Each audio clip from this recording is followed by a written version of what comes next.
और आज से संसद का मॉनसून सत्र शुरू होने जा रहा है जो 21 अगस्त तक चलेगा। इस दौरान मोदी सरकार 8 नए बिल समेत 17 बिल पेश करने जा रही है। वहीं विपक्ष भी कई मुद्दों पर सरकार को घेरने की तैयारी में है, जिसकी वजह से सत्र के हंगामेदार रहने के आसार हैं। विपक्ष का प्लान है 8 मुद्दों पर सरकार को घेरने का, जिनमें पहलगाम आतंकी हमला, ऑपरेशन सिंदूर, सीज फायर और बिहार में वोटर लिस्ट रिवीजन अहम है। सरकार ऑपरेशन सिंदूर और भारत पाकिस्तान सीज फायर के मुद्दे पर पीएम मोदी से जवाब मांग रही है। वहीं सरकार ने साफ कर दिया है कि वो हर मुद्दे पर चर्चा के लिए तैयार है।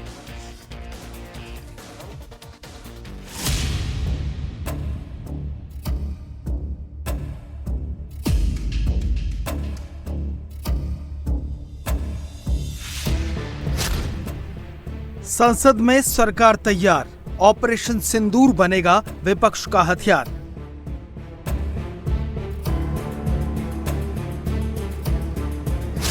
विपक्ष ने कसी कमर, सरकार चर्चा के लिए कितनी तैयार।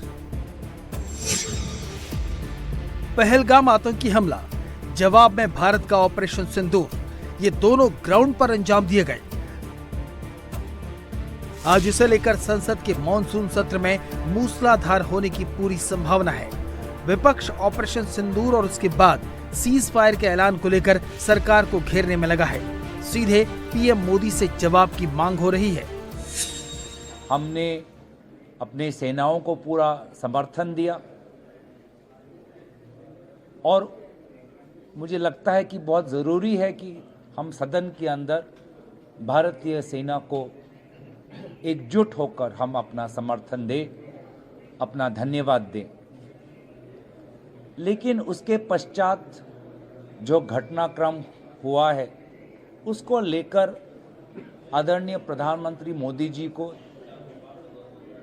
इस विषय पर प्रकाश डालना बहुत ज़रूरी होगा, क्योंकि जो बयान आज अमेरिका के राष्ट्रपति से आ रहे हैं वो कहीं ना कहीं भारत की गरिमा, भारत की सेना की शौर्य पर सवाल उठाता है।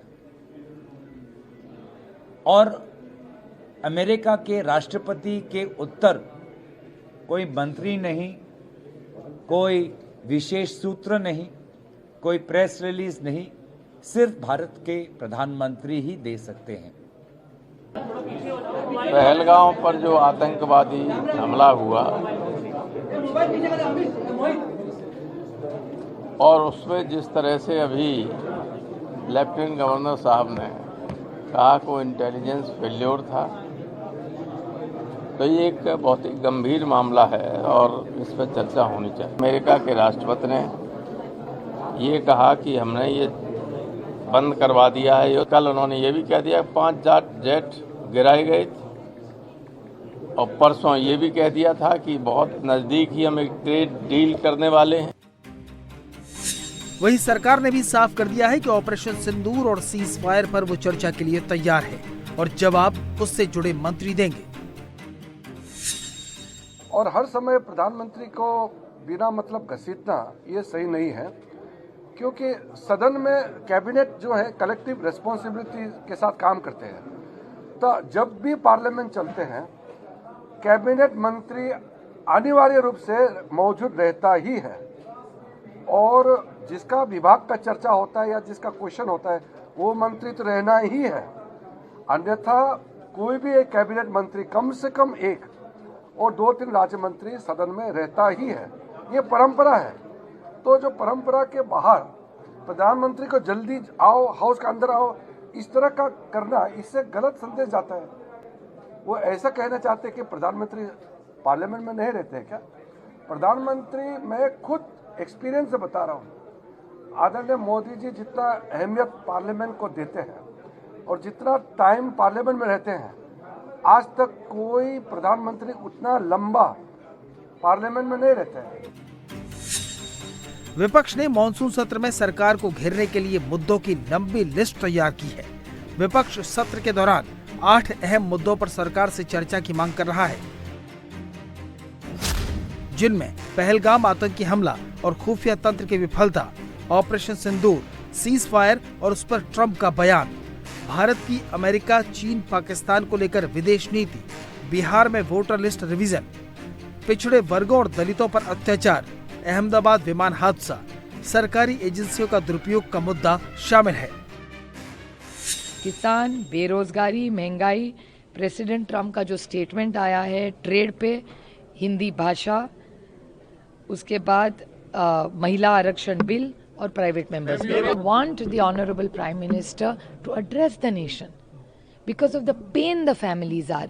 मैं जब जाती हूँ पूना, जब उस जगदाड़े फैमिली को मिलती हूँ, एक ही सवाल वो बेटी मुझे पूछती है कि ताई आप लोग जाके आए, ताई मतलब बड़ी बहन मराठी में है, कि आप गए दूसरे देशों को सब बताया, सब ठीक है, लेकिन मेरे पिताजी की जिसने हत्या की वो हत्यारा कौन था, वो कहाँ गया, कितने लोग थे और मुझे न्याय कब मिलेगा। ऑपरेशन सिंदूर और सीज फायर के बाद विपक्ष सबसे ज्यादा बिहार वोटर लिस्ट रिवीजन को हवा दे रहा है। वहीं सरकार भी इस मुद्दे पर विपक्ष को जवाब देने के लिए तैयार है।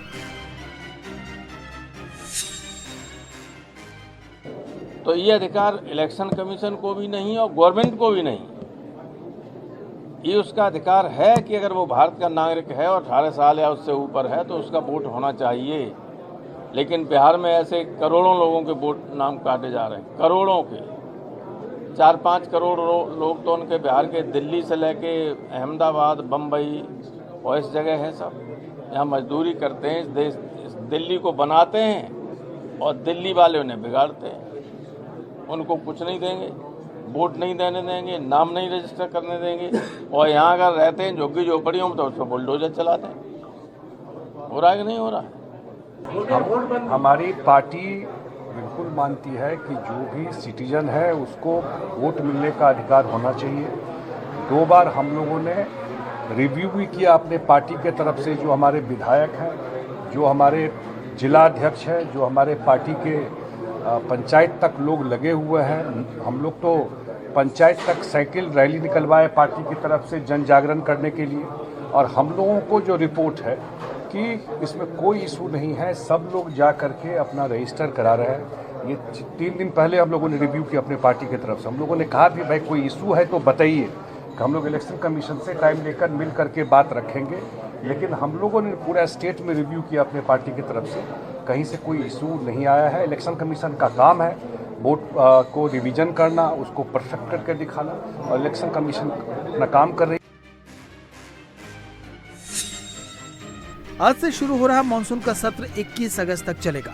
इस दौरान मोदी सरकार 8 नए बिल समेत 17 बिल पास कराने की कोशिश करेगी। इसके लिए सरकार ने विपक्ष से भी मदद की अपील की है। साथ ही सरकार ने साफ कर दिया है कि वो हर मुद्दे पर चर्चा के लिए तैयार है। कई अहम मुद्दे हैं जिस पे सब पार्टी ने अपना विचार रखा है कि सदन में चर्चा होना चाहिए। तो हम तो खुले दिल से चर्चा के लिए तैयार है। नियम के तहत और परंपरा के तहत हम चलते हैं।